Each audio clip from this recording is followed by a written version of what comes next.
Bismillahirrahmanirrahim. Assalamualaikum warahmatullahi wabarakatuh. Innal hamdalillah nahmaduhu wa nasta'inuhu wa nastaghfiruh wa na'udzu billahi min shururi anfusina wa min sayyiati a'malina. May yahdihillahu fala mudilla lahu wa may yudlil fala hadiya lahu. Asyhadu an la ilaha illallah wahdahu la syarika lahu wa asyhadu anna Muhammadan abduhu wa rasuluh.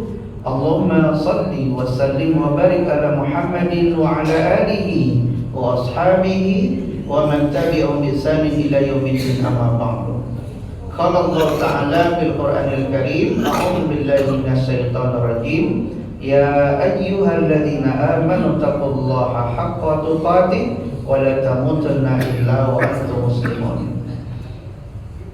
Bapak-bapak dan ibu-ibu, para shaimin wa shaimat yang semoga senantiasa Allah selalu berikan limpah rahmat dan barokahnya, Allah berikan nikmat sehat wal afiat zahir dan batin kita, dan kita doakan untuk diri kita siapapun itu, keluarga kita, tangga kita yang mungkin saat ini lagi sakit, mudah-mudahan Allah angkat sakitnya diganti dengan kesehatan dan kesembuhan.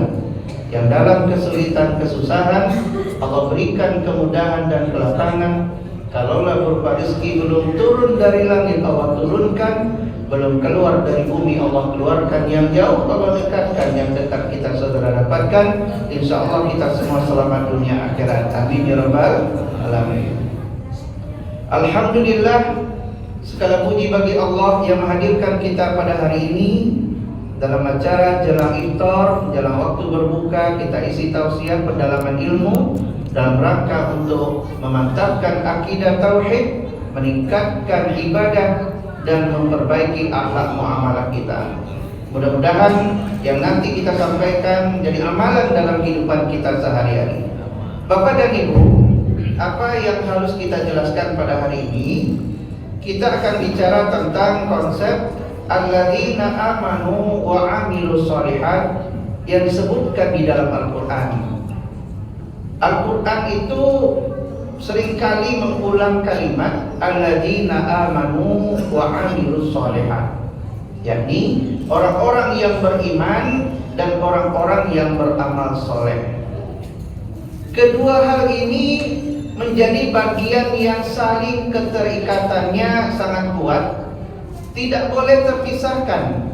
Karena para ulama menjelaskan yang dimaksudkan alladzina amanu wa amilus shalihat adalah yang amanunya ini hablum minallah secara vertikal, wa amilus shalihat yang berbuat baik ini adalah hablum minan nas secara horizontal dengan sesama manusia. Jadi hidup kita ini harus memiliki kedua hal ini, yakni amanu wa amilus shalihat. Karena tidak boleh terpisah. Maka akan saya jelaskan kepada bapak saudara semua tentang konsep alladzina amanu wa amilus shalihat. Tapi sebelum menjelaskan itu semua, saya ingin mengatakan dan menyampaikan kepada kita tentang dua hal. Sekedar mengingatkan saja, takut kita ini lupa kenapa kita ada di atas muka bumi ini, lalu nanti kemana tujuan akhir kita. Karena kita sudah sibuk dengan urusan masing-masing, sibuk dengan pekerjaan, sibuk dengan urusan dagang, sibuk ini dan itu. Pada akhirnya kita lupa kedua hal ini. Apa yang saya maksudkan? Pertama, kita harus tahu dengan apa tujuan hidup. Bapak Ibu, tujuan hidup kita ngapain ini? Allah berikan segenap kelengkapan rezeki buat kita.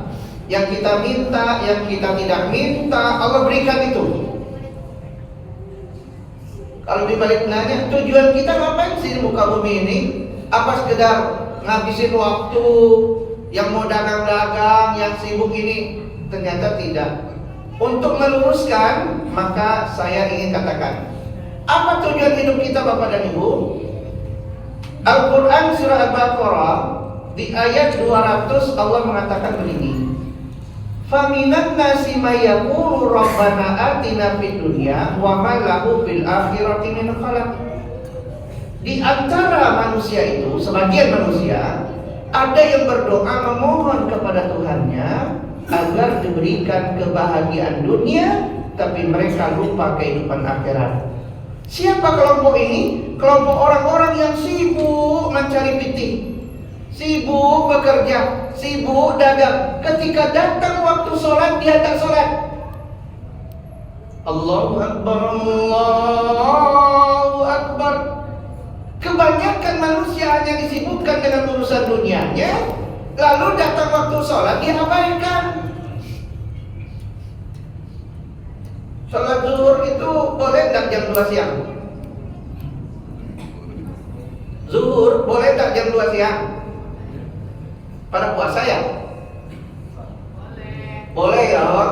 Zuhur boleh tak jam 3? Enggak. Yang penting sebelum waktu asar masih boleh sholat zuhur. Cuma persoalannya adalah ini orang yang merugi. Kenapa merugi? Begini Bapak Saudara, kita ini kan lucu ya. Kita berangkat pagi, pulang malam, berangkat gelap, pulang gelap, tak peduli panas dan hujan, sakit, demam, berangkat kerja juga, mencari rezeki. Tapi giliran yang punya rezeki manggil, tidak datang. Ini persoalan. Allahu Akbar, Allahu Akbar. Kita masih sibuk. Nanti pasar, sibuk di pasar. Nanti kalau diingetin teman, udah sholat zuhur belum? Emang jam berapa? Jam 1, nanggung nih. Ini biasanya begitu. Udah jam 2, Bang, belum zuhur Bang. Tak lagi. Padahal kita kerja tadi untuk apa? Cari rezeki, cari pinti, ngumpulin cuan. Cuma persoalannya ketika yang punya rezeki manggil gak datang, ini persoalan. Mestinya tinggalkan dulu dong pekerjaan itu. Oke, saya tinggalkan dulu, saya mau sholat dulu. Ini yang benar. Ini yang disebut konsep alladzina amanu wa amilus sholihat tadi Bapak dan Ibu. Jadi sebagian kita ini ada yang cuma peduli dunia tapi lupa akhirat. Ini yang dimaksudkan tadi, dia sibuk bekerja tapi dia lupa untuk beribadah kepada Allah. Kemudian untuk mencapai tujuan tadi, kelompok kedua ada juga yang berdoa.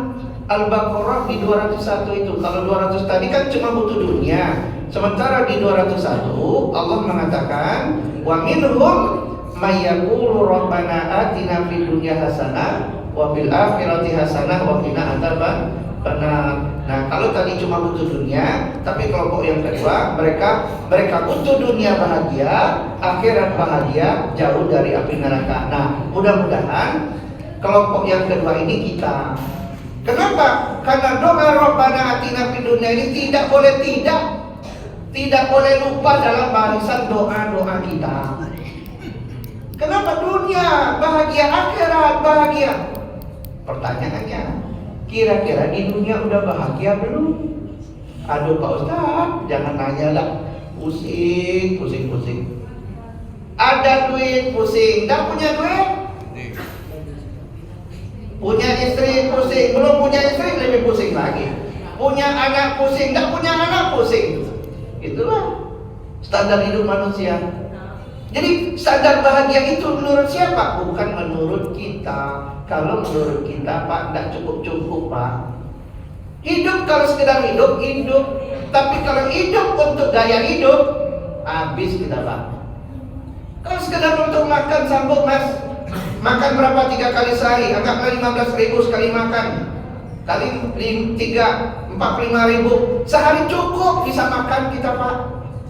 Tapi karena gaya hidup, cicilan handphone, cicilan motor, cicilan pinjol, cicilan apa lagi nama itu. Ini yang menyebabkan sengsara hidup kita, susah bahagianya.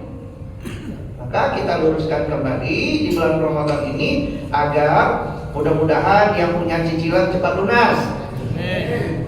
Gitu ya. Mudah-mudahan yang punya utang cepat lunas. Nggak apa-apa, karena semua mendoakan ini waktu mustajabah, mudah-mudahan cepat lunas. Dan sudah itu tidak lagi mengulangi kembali. Biasanya kan gitu, kalau udah lunas tarik lagi. Jangan. Diteleponnya tiap bentar, gak enak mas ya. Saya cuma ingetin doang. Baik, kemudian setelah tahu dengan tugas tujuan hidup, kita harus tahu dengan tugas hidup. Apa tugas hidup kita? Untuk ingin bahagia dunia, bahagia akhirat, jauh dari api neraka, harus ada yang kita lakukan. Apa yang harus kita lakukan? Surat 51 Ad-Dariyat ayat 56 Allah mengatakan, "Wa ma khalaqtul jinna wal insa illa liya'budun." Tidak keciptakan jin dan manusia kecuali untuk beribadah kepada Allah. Jadi tugas hidup kita apa? Ya ibadah. Ibadah itu apa? Ya sholat, ya puasa, ya sedekah, haji umroh, apapun bentuknya akan nilai ibadah. Bahkan tidurnya orang puasa juga adalah, nah itu masalah. Karena kita selama ini bersembunyi di balik tidurnya orang yang berpuasa itu adalah ibadah. Saya jumpai atau kita cari, ternyata tidak ditemukan hadisnya. Kan datang termasuk dalam kelompok hadis palsu begitu. Makanya hari pertama puasa itu udah kayak orang ayam disembelih aja ya. Makan sahur, habis subuh tidur sampai zuhur. Zuhur nanti tidur lagi sampai asar.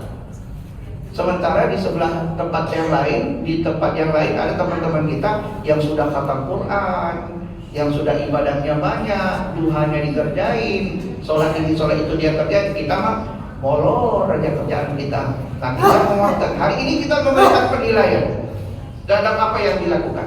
Baik, kembali kepada konsep kita tadi. Apa itu alladzina amanu wa amilus shalihat? Satu, alladzina amanu ini adalah hubungannya dengan Allah. Konsepnya konsep iman. Kita hidup dalam iman, kita berjuang untuk iman, dan kita mati dalam iman. Maka orang-orang yang beriman, yang mengerti persis bahwa dia harus menjalankan hubungan yang baik dengan Allah, maka dia akan kerjakan apa yang diperintah dan meninggalkan setiap larangan. Ini yang hablum minallah. Iman itu Pak, kalau kita ngomong konsep iman, iman itu kata Rasulullah dalam hadis riwayat At-Tirmizi, al-iman yazid wa yanqus. Iman itu kadang dia naik, kadang dia turun, kadang dia bertambah, kadang dia berkurang, fluktuatif dia, up and down. Itu iman. Iman yang naik terus itu adalah imannya para malaikat. Malaikat itu sejak diciptakan awal bermula dulu sampai akhir zaman imannya tidak akan pernah turun. Imannya malaikat sami'na wa ta'na. Apa yang diperintah Allah mereka kerjakan, apa yang dilarang mereka tinggalkan. Sejak awal mula malaikat diciptakan oleh Allah yang suruh sujud sampai sekarang, sampai hari kiamat, kerjanya tidak ada yang lain kecuali sujud. Ada malaikat yang kerjanya tasbih saja, maka sampai hari kiamat pun akan bertasbih. Ada 7.000 malaikat yang tawaf setiap hari di Baitul Ma'mur. Itu kalau diambil garis lurus dari bumi Baitullah ke langit, namanya Baitul Ma'mur. Itu 7.000 malaikat tawaf sampai hari kiamat. Itu aja kerjaannya. Makanya malaikat itu kalau mereka berdoa, doanya mustajabah. Pengen didoakan malaikat Pak. Kira-kira yang hadir di sini tahu nggak ada malaikat?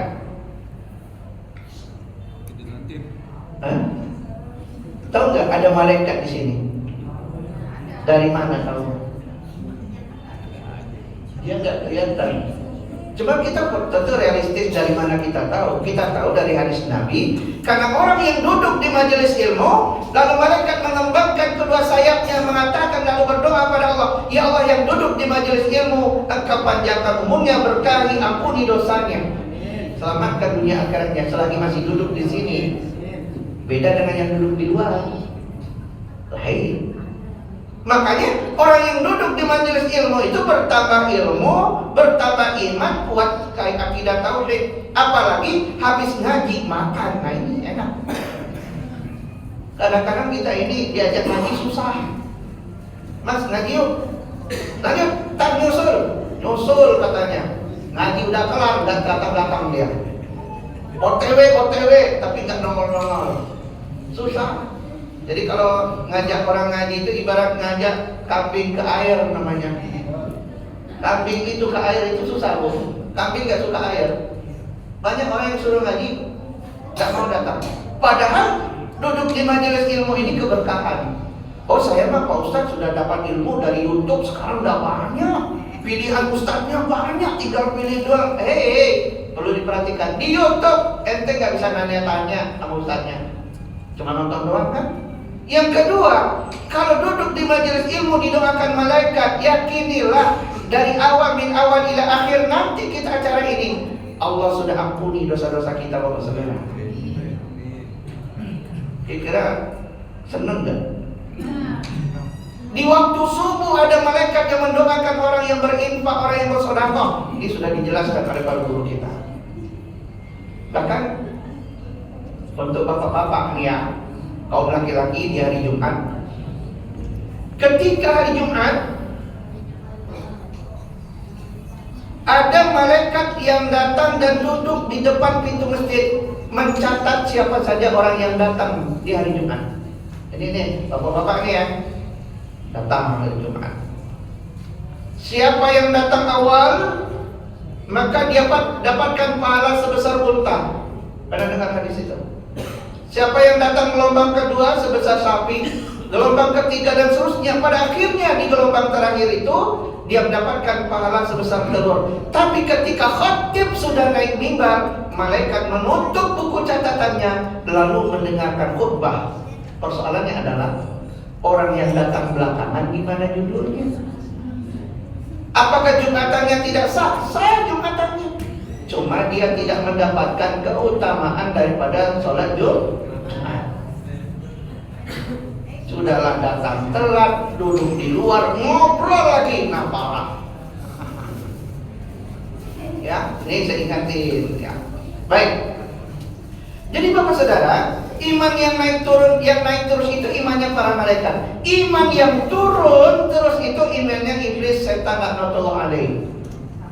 Kenapa dibilang imannya turun? Dulu dia iblis itu di mana dia dulu? Dalam surga dulu. Tapi ketika Adam diciptakan, lalu dia membangkang kepada Allah, pada akhirnya dia dilaknat oleh Allah dan imannya akan terurus habis sampai hari kiamat nanti. Dan kerjanya godain kita.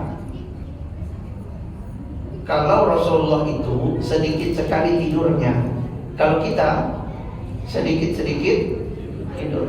Percaya atau tidak Bapak? Bapak main handphone, Facebookan, WA, TikTokan, apalah namanya itu, gak ada ngantuk-ngantuknya itu. Gak ada itu. Bapak main handphone, gak ada. Tapi giliran ngaji, baru 5 menit mata berair, baru dengar pengajian udah gini. Nah saya maklumi kalau ngantuk gak apa-apa, saya gak bakal tegur juga. Cuma kerja setan itu apa? Dia akan duduk di kelopak mata kita lalu dia kencingi kedua mata kita tadi. Makanya berat. Udah selalu dengerin dah. Apaan terus tanya dia apaan? Paling ngajinya itu lagi. Itu kerjaan setan itu. Maka tahan semampumu. Maka ketika sholat, bayangin ketika sholat, menguap itu lebih banyak datang ketika waktu beribadah termasuk dalam sholat. Menguap. Di luar sholat tidak ada muap Pak. Emang Bapak nonton organ tunggal, nonton campur sari ada muap-muap? Nggak ada. Biduan lagi joget gitu, nggak ada. Nggak ada itu. Tapi kalau lagi sholat, karena setan yang menggoda kita itu. Di antara tadi saya tanya, di antara bapak-bapak ini, di antara kita ini ada malaikat? Ada. Pertanyaan kedua, di antara kita ini ada setan nggak? Ada. Lebih kenceng lagi, ada. Ada yang bisikin, buruan kan, udah mau buka. Apa ini? Terserah saya mau ceramah jam berapa, selesai jam berapa. Jadi Bapak Saudara, ini iman yang naik turun itu iman kita manusia. Apa buktinya? Kadang rajin sholat berjamaah, habis itu seminggu kemudian tak pernah kelihatan lagi di masjid. Kadang rajin sholat subuh, habis itu nggak pernah kelihatan lagi. Tapi bulan Ramadan imannya naik terus ini. Ini bagus ini. Seminggu pertama. Di tempat saya seminggu pertama subuh sampai ke halaman, kebetulan halaman masjid di rumah di tempat saya di Cilengsi sana Pak, itu lapangan bulu tangkis penuh sampai ke halaman bulu tangkis seminggu pertama. Kesininya, wallahu a'lam bishawab. Itulah iman kita manusia Pak. Kadang naik, kadang turun. Cuma ketika dia turun, jangan sampai habis turunnya. Penyebab turun itu apa sih sebenarnya? Banyak faktor Pak. Karena kemiskinan ilmu, termasuk masalah ekonomi, urusan keluarga, iman cepat turun. Buktinya Pak, menandakan melihat orang yang sholatnya lagi senang dengan orang yang tidak sholatnya lagi tidak senang, beda. Orang yang senang, duit lagi ada, tidak banyak masalah, cicilan nggak punya, itu sholatnya cepat gitu. Allah, nggak ada beban. Tapi kalau lagi banyak beban, barusan berantem sama bini, berantem sama laki, duit nggak punya, anak minta duit ini, mumet isi kepala. Itu cara sholatnya beda loh Pak.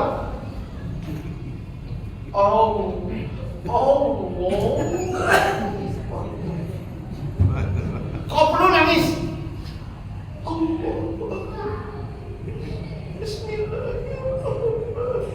Ini lagi banyak masalah ini. Bapak pernah kan dalam hidup? Jangankan Bapak, saya juga pernah. Bangun malam tahajud karena nikmati setiap bacaan ketika malam tahajud tadi, karena kita sedang berduaan dengan Allah, akan Allah mudahkan ijabah setiap doa-doa kita. Jadi ini ya, iman yang naik turun itu iman kita. Tapi ketika dia turun, cepat naikkan. Maka bulan Ramadan dihadirkan oleh Allah. Ibaratnya Ramadan ini dia bawa power bank yang banyak. Baterai kita lagi lowbat, dia naikkan iman kita Pak. Buktinya kita mampu berpuasa, sholat subuh, zuhur, asar, maghrib, berjamaah di masjid, betul? Sedekah banyak, ya tidak banyak lah, tapi setidaknya ada. Mungkin hari ini atau seminggu terakhir ini Bapak adalah orang yang menjadi bagian orang-orang yang memakan takjil, yang menyumbang, kita ikut makan, yang nerima makan. Tapi saya harapkan apa? 1 minggu ke depan Bapak yang ikut nyumbang 1.000 juga tak apa-apa. Saya nyumbang masuk Kota Amal, saya nyumbang ya Allah, cuma ada 1.000 untuk takjil. Nilainya sama dengan sebungkus nasi padang. Kaya sama saya itu. Nanti dicukupi sama yang lain maksudnya. Jangan kadang-kadang kita ini setiap Jumat barokah kebagian makannya, ambil kue kita makan. Tapi giliran Jumat depan kita nggak mau nyumbang. Lebih baik tangan di atas atau tangan di bawah? Tangan di atas. Lebih baik umpama mulai dari sini ada berapa 1.000 masuk ke Kota Amal. Ya Allah, niatkan ya Allah untuk sedekah berbuka puasa di Masjid Al-Barokah 1.000. Ada keberkahan pun nanti Pak, kan kita makan nanti ya sama-sama ya. Sebelum makan itu doakan ya Allah, siapapun yang sudah menyumbangkan bersedekah untuk takjil ini ya Allah, mudah-mudahan Kau tambahkan rezekinya, Kau panjangkan umurnya, badan sehat walafiat, amin ya rabbal alamin. Begitu etika Pak kalau lagi makan.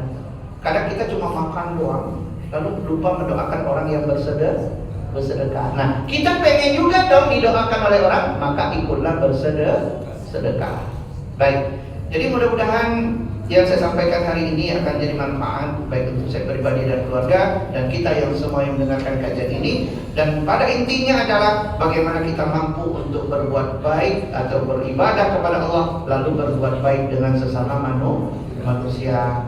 Silakan kita ya, sisa umur berapa sih kemampuan kita, umur kita Pak? Paling tua berapa sih? Bapak berapa sekarang? Masya Allah 70. Ada yang pengen umurnya 100? Kalaupun ada umurnya yang 100, tulang punggung sudah tidak kuat, jalan udah mulai bongkok, pikun. Ya Allah, selagi masih sehat Pak ya, jangan lupa ibadah, sedekah dan apapun yang bisa kita lakukan. Mudah-mudahan sepanjang hayat kita semua dosa kesalahan kita diampuni oleh Allah. Dan insya Allah setiap kebaikan kita dicatat jadi kebaikan dari Allah SWT. Dan nanti di akhirat kita kumpul bersama-sama di dalam surganya Allah SWT. Amin. Itu saja dulu yang bisa saya sampaikan. Saya mohon maaf bila mana terdapat kekurangan. Ada cukup. Demikianlah Bapak dan Ibu, semoga yang sampaikan bermanfaat. Saya mohon maaf bila ada kurang khilafan. Kita akhiri dengan kafaratul majlis. Subhanakallahumma bihamdika asyhadu an la ilaha illa anta astaghfiruka wa atubu ilaik. Assalamualaikum warahmatullahi wabarakatuh. Waalaikumsalam warahmatullahi wabarakatuh.